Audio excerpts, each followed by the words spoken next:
Dios te bendiga, iglesia. Dios te bendiga, iglesia. No lo escucho. Dios te bendiga, iglesia. Gracias por estar aquí en esta noche en Humillación 2016. La sangre me llama. Así que quiero cogerle unos minutos para poderle qué significa la sangre y lo que unos científicos pudieron descubrir de la sangre de Jesús. Así que Dios le bendiga y gracias por venir en esta noche. Esto es Humillación. ¿Qué es la sangre? La sangre es un tejido fluido que circula por nuestros capilares, venas y arterias, llevando consigo, entre otras cosas, oxígeno y nutrientes a nuestro cuerpo. La sangre contiene elementos sólidos y líquidos. Entre los sólidos podemos encontrar los glóbulos blancos, glóbulos rojos y las plaquetas. El elemento líquido de la sangre se conoce como plasma. Cada elemento de la sangre cumple una función vital para el organismo. Los glóbulos blancos, también conocidos como leucocitos, se encargan de defender el organismo de cuerpos extraños o agentes infecciosos. En otras palabras, si nuestro cuerpo fuese una ciudad, los glóbulos blancos serían los policías de nuestro cuerpo. Los glóbulos rojos, también conocidos como eritrocitos, son los encargados de distribuir el oxígeno y los nutrientes a nuestro cuerpo, y también se encargan de extraer los desechos. Esta sería la clase trabajadora de nuestro cuerpo. Las plaquetas, también conocidas como trombocitos, están encargadas de detener hemorragias por medio de la coagulación. Las plaquetas también son responsables del crecimiento de otras células, reparando así cualquier corte o quebramiento de tejido. Las plaquetas serían los doctores de nuestro cuerpo. El plasma está compuesto por un 90% de agua, y el resto son múltiples sustancias, incluyendo proteínas. El plasma es el que hace posible el transporte de todos los elementos en la sangre. La sangre humana se divide en 4 tipos sanguíneos: A, O, B y AB. Cada tipo tiene también otra subdivisión denominada RH positivo o RH negativo. Los donantes portadores de una proteína que está presente en la superficie de los glóbulos rojos son RH positivo. Si no son portadores de esta proteína, son RH negativo. Cada persona tiene un grupo sanguíneo. Cuando es necesario recibir una transfusión, es necesario recibir sangre que sea del mismo tipo o que sea compatible con nuestro tipo sanguíneo. La sangre es vida. Good evening, Ron. Thank you very much for all three for seminars. Wonderful, thank you. My question is that you said that you had the blood of our Lord examined by the Israelis. That's correct. What was their determination of that? Okay. Now, we won't be able to take second questions. I'm sorry if you're on your second one, please just step out. I love you, but we're running out of time. Real quickly, okay. Dried blood is dead blood.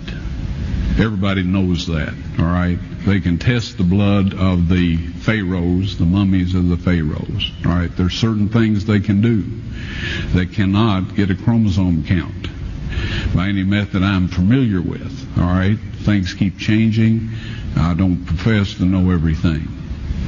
However, there's no way I know that you can get a chromosome count out of dead blood. You can get a DNA and some other things, but not a chromosome count, all right?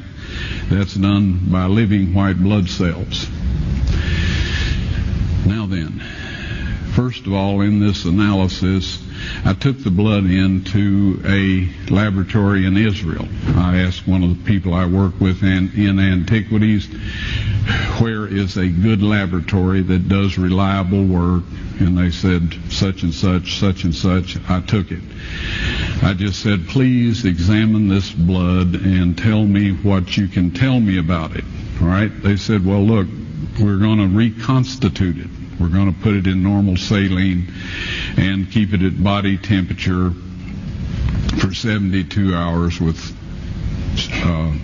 gentle swirling. All right?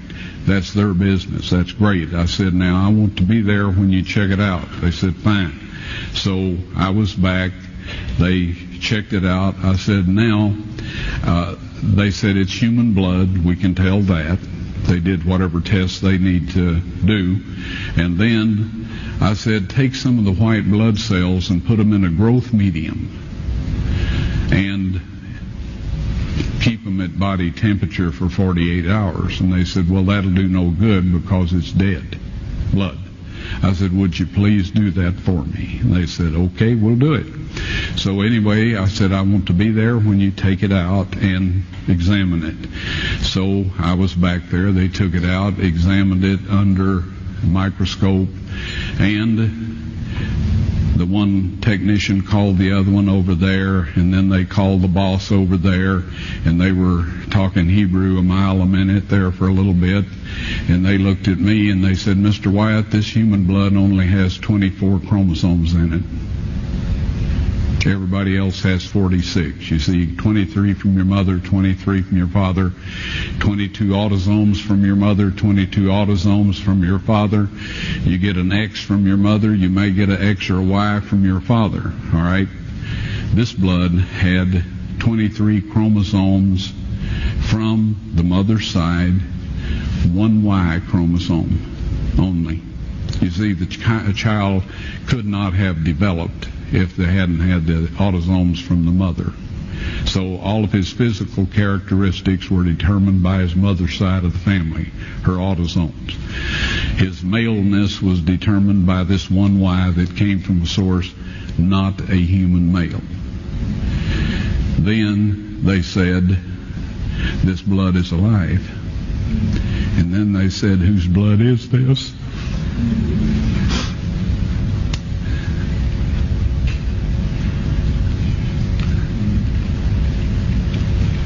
I said, it's the blood of your Messiah.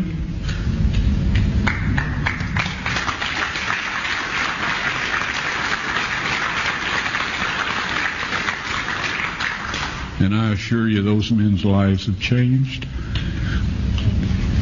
You're welcome.